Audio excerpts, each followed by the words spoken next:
देश को आजाद हुए इतने साल हो गए, देश में कितनी बार चुनाव भी हो गए, पर आज भी सभी पार्टियां घूम फिरकर एक ही मुद्दे के सहारे अपनी नैया पार लगाना चाहती है। यूपीए की मनमोहन सिंह की 10 साल की सरकार को बीते हुए भी 10 साल हो चुके हैं और मोदी सरकार के भी 10 साल पूरे हो चुके हैं। लेकिन लोकसभा के चुनाव प्रचार में भी वही बातें गूंज रही हैं जो 2014 के आम चुनाव में सुनने को मिली थी। नमस्कार, मैं हूं ऋतिका यादव और आप देख रहे हैं कालखंड। हम बात कर रहे हैं हिंदू मुस्लिम पॉलिटिक्स की। क्या पार्टियों के पास मुद्दे नहीं हैं, कोई उपलब्धियां नहीं हैं बताने को? देखा जाए तो बीजेपी और कांग्रेस की जाति दुश्मनी मुस्लिम वोट पर ही आकर खत्म होती है। कांग्रेस और बीजेपी शुरू से ही एक दूसरे पर सांप्रदायिक ध्रुवीकरण करने और मुस्लिम तुष्टीकरण के आरोप लगाते रहे हैं। ये तब भी होता था जब कांग्रेस मजबूत थी और बीजेपी कमजोर हुआ करती थी, और अब भी हो रहा है जबकि समीकरण बदल चुके हैं। बीजेपी लगातार मजबूत होती जा रही है और कांग्रेस जैसे तैसे उठ खड़े होने के लिए लगातार कोशिश कर रही है।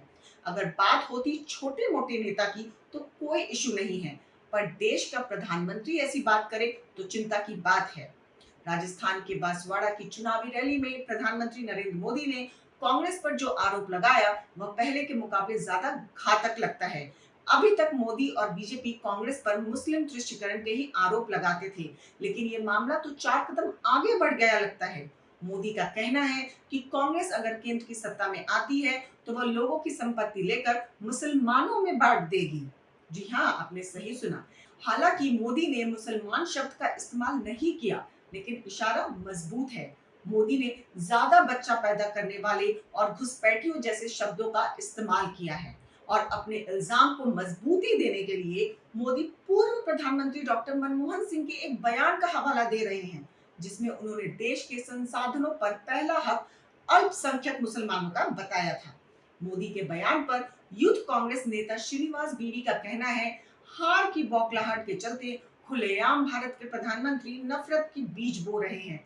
मनमोहन सिंह जी के 18 साल पुराने अधूरे बयान को मिसकोट कर रहे हैं, लेकिन चुनाव आयोग नतमस्तक है।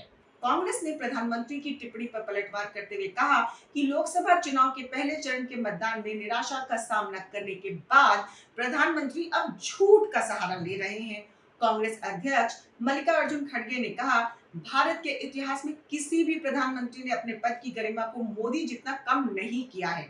मोदी के घबराहट से भरे भाषण से पता चलता है कि विपक्षी गठबंधन इंडिया 19 अप्रैल को हुए पहले चरण के चुनाव में जीत हासिल कर रहा है। खड़गे ने एक्स पर एक पोस्ट में कहा, मोदी जी ने जो कहा वो नफरत फैलाने वाला भाषण था और ध्यान भटकाने की सोची समझी चाल भी। आज प्रधानमंत्री ने वही किया जो उन्होंने संघ के मूल्यों से सीखा है। कांग्रेस के पूर्व अध्यक्ष राहुल गांधी ने एक्स पर लिखा, पहले चरण के मतदान में निराशा हाथ लगने के बाद नरेंद्र मोदी के झूठ का स्तर इतना गिर गया है कि घबराकर वह अब जनता को मुद्दों से भटकाना चाहते हैं। कांग्रेस के क्रांतिकारी घोषणा पत्र को मिल रहे अपार समर्थन के रुझान आने शुरू हो गए हैं। देश अब अपने मुद्दों पर वोट करेगा, अपने रोजगार, अपने परिवार, अपने भविष्य के लिए वोट करेगा। भारत भटकेगा नहीं।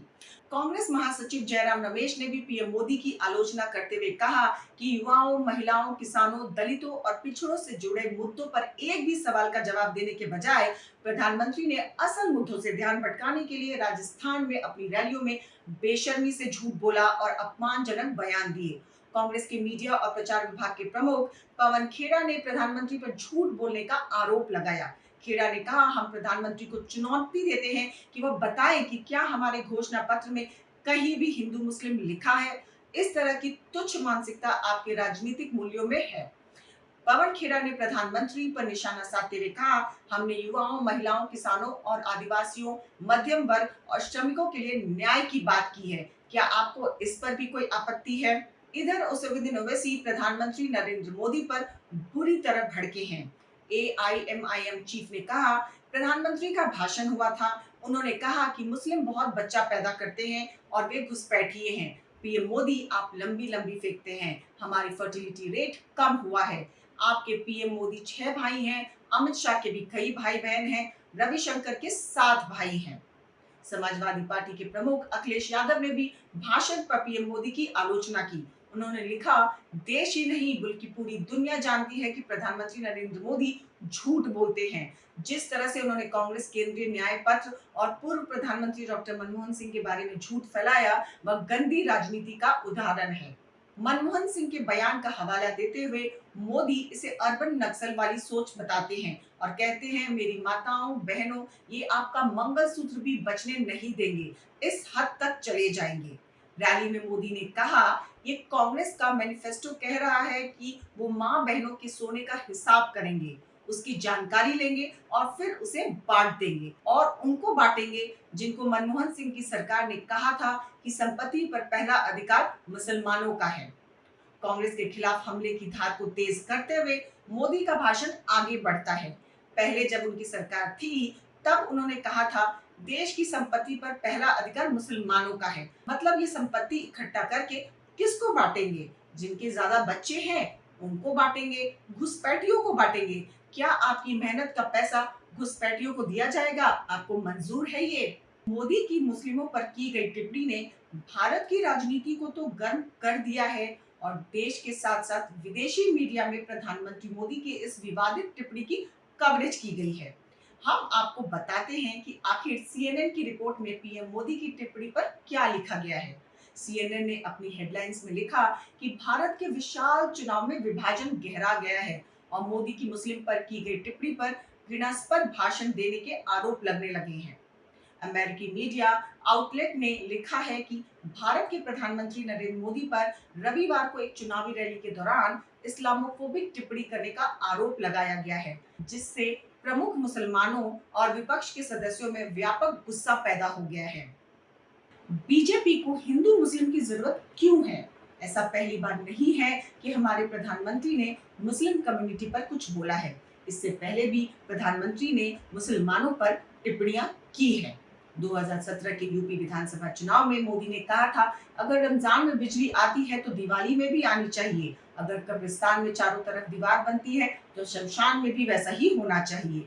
2019 के झारखंड विधानसभा चुनाव में एक रैली में प्रधानमंत्री का कहना था, ये कांग्रेस और उसके साथी ही हल्ला मचा रहे हैं, तूफान खड़ा कर रहे हैं, उनकी बात चलती नहीं है तो आगजनी फैला रहे हैं। ये जो लोग आग लगा रहे हैं, टीवी पर जो उनके दृश्य आ रहे हैं, ये आग लगाने वाले कौन हैं? उनके कपड़ों से ही पता चल जाता है। अब प्रधानमंत्री नरेंद्र मोदी ने मुसलमानों के लिए घुसपैठिया और ज्यादा बच्चा पैदा करने वाली बातें कही हैं। अब सबसे बड़ा सवाल ये है कि जब मोदी सरकार के पास देश के वोटर को बताने के लिए तमाम उपलब्धियां हैं, फिर बीजेपी को चुनाव में अन्य मुद्दों की जरूरत क्यों पड़ती है? खासकर मुसलमानों का जिक्र क्यों होता है?